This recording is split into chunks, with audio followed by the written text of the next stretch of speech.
Assalamualaikum warahmatullahi wabarakatuh. Perkenalkan, nama saya Silmi Adila. Saya dari BKI 4C. Jadi di sini saya akan sedikit bercerita tentang pengalaman saya selama pandemi. Pengalaman saya belajar selama pandemi. Yang mana belajar selama pandemi ini dilaksanakan secara daring atau dalam jaringan. Gak kerasa ya teman-teman, pandemi ini sudah 1 tahun lebih.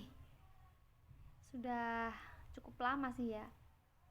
Semenjak adanya pandemi ini, pemerintah mengeluarkan kebijakan semua kegiatan di luar rumah dialihkan ke rumah masing-masing. Yang biasanya bekerja dari kantor, sekarang bekerjanya dari rumah. Yang biasanya bekerjanya dari sekolah, dari kampus, sekarang bekerjanya juga dari rumah. Begitu juga mahasiswa dan siswa, mereka juga belajarnya dari rumah. Jadi semenjak pandemi ini, tentu peran teknologi lah yang dianggap bisa menjadi sarana atau media kita untuk tetap melangsungkan kegiatan kita, seperti bekerja, seperti kita belajar, seperti itu.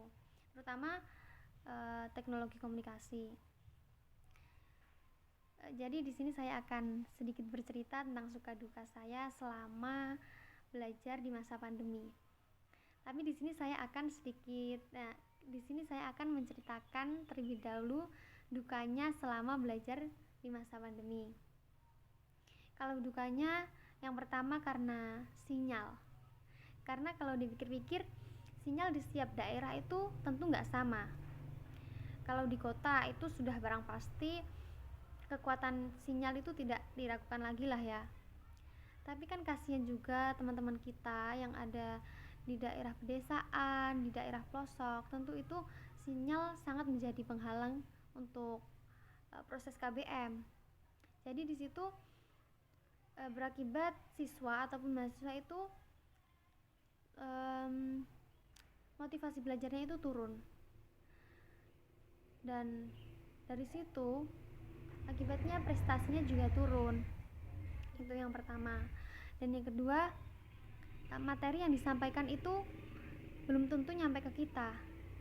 Ya sudah jelas emang KBM sudah berlangsung, materi sudah disampaikan, tapi belum pasti materi yang disampaikan itu nyampe ke kita, seperti itu.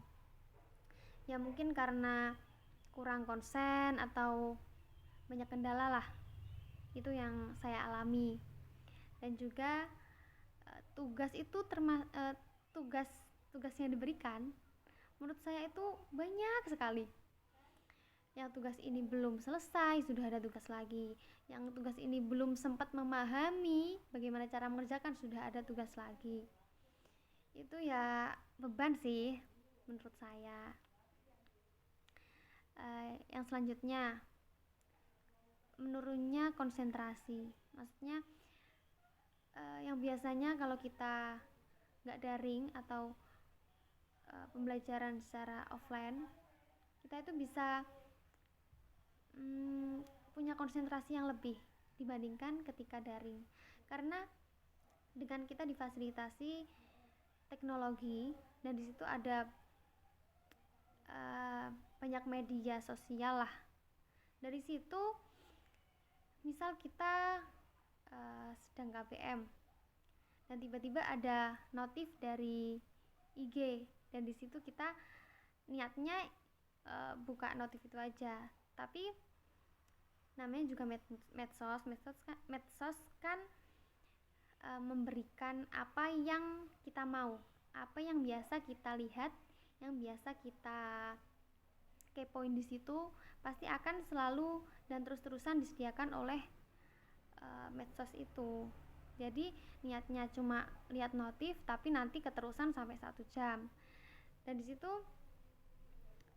menurut saya bisa merusak konsentrasi siswa ataupun mahasiswa di situ. Terus sekarang saya akan cerita tentang manfaat daring. Yang pertama, yang jelas kita bisa belajar tentang IT. semula kita gaptek, seperti saya ini gaptek, nggak tahu apa itu Zoom, bagaimana mengaplikasikan Zoom atau membuat Google Form. Sekarang karena dituntut untuk bisa, jadi perlahan bisalah seperti itu. Terus ada juga yang enaknya juga selama pandemi ini kita bisa belajar dimanapun tempatnya dan kapanpun waktunya. Untuk waktu ini kita biasanya kesepakatan sama dosen sih. Kalau tempatnya kita kan bebas, bisa belajar atau kuliah di kamar ataupun di depan rumah ataupun di rumah tetangga atau dimanapun lah, seperti itu. Mungkin itu dulu pengalaman saya selama daring. Kurang lebihnya saya mohon maaf. Akhirul kalam, wassalamualaikum warahmatullahi wabarakatuh.